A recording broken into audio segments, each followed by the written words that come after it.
Selamat datang dan kembali lagi di BT Channel. Jakarta International Stadium (JIS) berulang kali digadang-gadang menjadi stadion kebanggaan Jakarta. Anies Baswedan saat peluncuran JIS pada tanggal 19 April tahun 2022 menyebut stadion ini adalah satu-satunya yang berpredikat ramah lingkungan. Anies juga pernah membanggakan JIS sebagai stadion beratap tertutup terbesar di Asia. Stadion ini bisa dibuka dan ditutup. Konstruksi rangka utama atap juga terbilang rumit. Media Inggris Daily Mail bahkan pernah menulis JIS seperti salah satu stadion yang dibangun untuk era modern. Namun di luar dari hal positif itu, JIS juga dianggap punya kekurangan. Salah satunya yang disoroti pemerintah bersama PSSI saat ini adalah terkait kondisi rumput dan pintu akses. Menteri Pekerjaan Umum dan Perumahan Rakyat (PUPR), Basuki Hadimuljono mengungkapkan rumput di Jakarta International Stadium (JIS) menjadi faktor utama yang menyebabkan JIS belum memenuhi standar FIFA. Hal itu dikatakan usai peninjauan yang dilakukan bersama oleh PUPR, Menpora Dito Aryo Tejo, Gubernur DKI Jakarta Heru Budi Hartono dan Ketum PSSI Erick Thohir, Selasa tanggal 4 Juli tahun 2023. Ia mengungkapkan ada beberapa catatan terhadap fasilitas yang ada di JIS termasuk di antaranya akses, kantong parkir hingga rumput yang ada di stadion.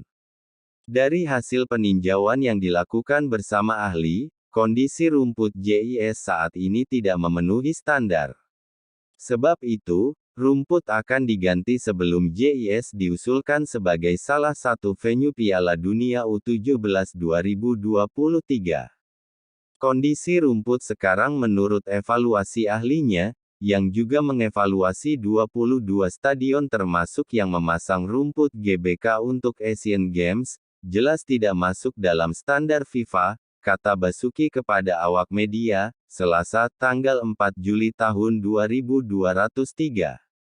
Namun ada solusinya. Kita akan ganti semua rumput tersebut, ujarnya menambahkan.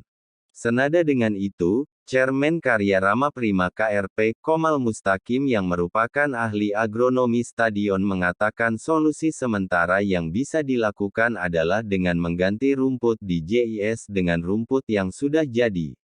Ia mengungkapkan, kesalahan penanaman di awal menjadi penyebab rumput tersebut tidak memenuhi standar. Rumput jenisnya Japonica, tapi ditanam di karpet sintetis, ini masalahnya. Medianya dangkal jadi akar tidak tembus ke bawah. Rumput itu makhluk hidup butuh sinar dan air. Air tidak terpenuhi karena akarnya dangkal, matahari juga nggak cukup, kata Komal kepada awak media.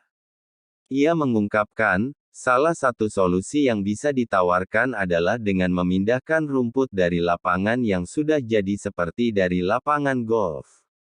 Hal itu, kata dia, juga pernah dilakukan saat mempersiapkan GBK untuk venue Asian Games 2018. Menurutnya ini menjadi hal yang paling mungkin dilakukan dalam waktu 3 bulan sebelum Piala Dunia U17 pada November tahun 2023. Selain masalah rumput, stadion berkapasitas 82.000 penonton tersebut masih minim akses. Hanya ada satu akses masuk ke stadion yang tersedia saat ini dan itu menyulitkan para penonton karena harus memutar untuk bisa masuk ke area stadion. Ketua Umum PSSI Erick Thohir menargetkan renovasi Jakarta International Stadium (JIS) rampung dalam 3 bulan. Target tersebut mengacu pada jadwal kick-off Piala Dunia U17 pada tanggal 10 November tahun 2023. Ia mengaku ingin mengusulkan JIS sebagai salah satu venue dari kejuaraan internasional tersebut. Target 3 bulan rampung dibereskan JIS, kata Erick kepada awak media, Selasa tanggal 4 Juli tahun 2023. Erick berharap tidak ada polemik dalam merenovasi JIS. Kita memperbaiki supaya ini bisa masuk standar FIFA. Itu pun masih dipertanyakan, apa sudah pasti atau tidak, belum tentu. Tapi kita upayakan sesuai pengalaman. Seperti itu tadi, kalau rumput yang existing jelas tidak akan diterima makanya kita ganti, kata Erik. Bagaimana menurut Sobat BT semua tentang hal ini? Silahkan berikan komentar dan sarannya, terima kasih.